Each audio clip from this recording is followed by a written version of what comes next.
Hi guys, today we will discuss on how to make a histogram using Excel and R. So first thing we need is a data set, and to get a data set we go to Kaggle, uh, or we can just make a direct Google, uh, like Prima Indian Diabetes data sets. That what we are going to use. It's from Kaggle and you can easily download the data set. So the website like gives you what the diabetes data set is about, and you can go through it, what the individual fields are, and then you will see a download button, and you just download it in a folder where you can easily access. So I have a folder in documents. I made a R folder, and there I am saving my data set here. And let's go and have a look at the data set itself. So this was the data set that I just downloaded it, and let's open it in Excel.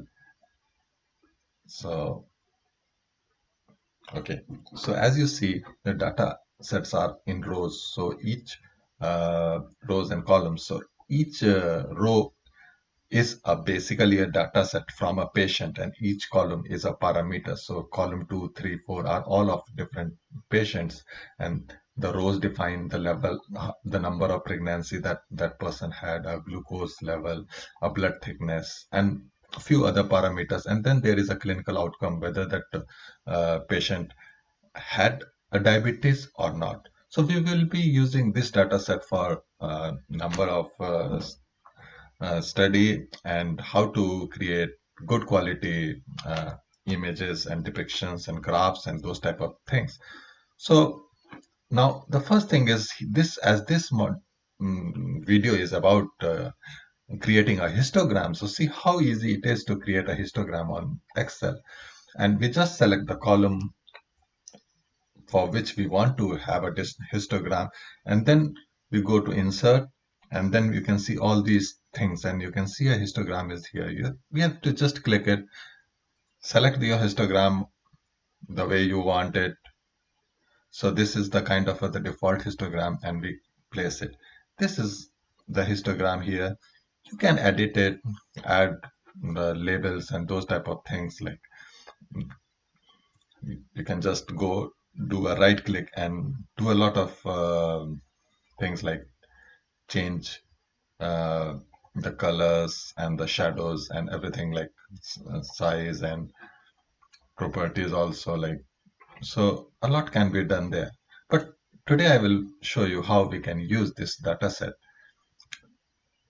in R.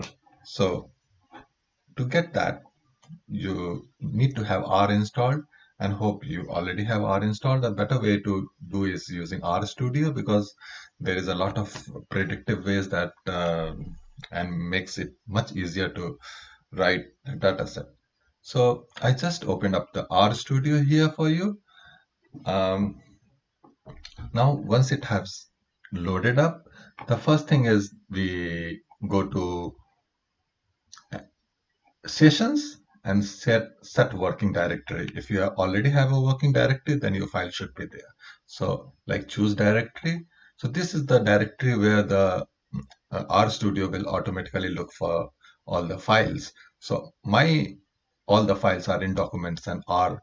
So here this is the folder. So I don't have to give it the whole path, and that makes my life simple. Now to let's the first thing is about this is how to load the data, and the loading of the data is very simple. We just type in data, and this is kind of an equal to sign in R, and we say read.csv because it was in CSV format. If it was in some other format, we would have given you have used the table word. Now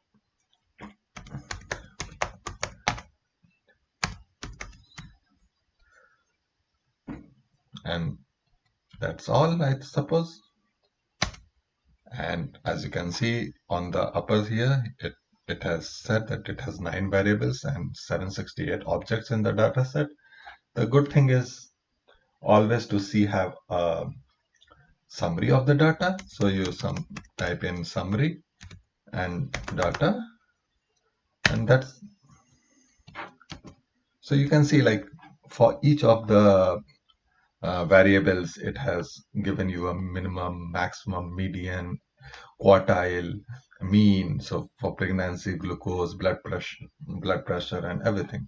Now, now let's see how we can draw a histogram. So the command is hist, and to know more about this is if you just type in question mark and hist, and it will give you the whole description on the right hand side about how to use the histogram here. Now here in this case, I will be drawing just the basic shape, and you can explore it more based on the documentation that is there. So first I create a subset of the data set. So I create a glucose variable. So glucose, I will be working on the glucose. So basically I will be making a histogram on glucose, and then I type in data dollar, and it automatically gives you an option. You can select it. So now glucose is a subset of the main data, and all I have to do is type in, and there it comes the histogram. You can change the lot of things. There are a lot of options which you can explore. Uh, like let's say if I just want to change the color, uh, I just do color is equal to, and whatever color I want, like magenta, and this changes the color to magenta. And there's a lot of things that you can play around the histogram, and all this information is available very easily just by putting the question mark and typing in the hist command. So uh, you get all the different parameters that you can feed in, and you can get a different type of histograms, or maybe get a different type of labels, different type of intervals, and those type of things. So now you have seen it's how easy it is to draw a histogram on an Excel or on an R. So I hope you liked it. Thank you for watching it.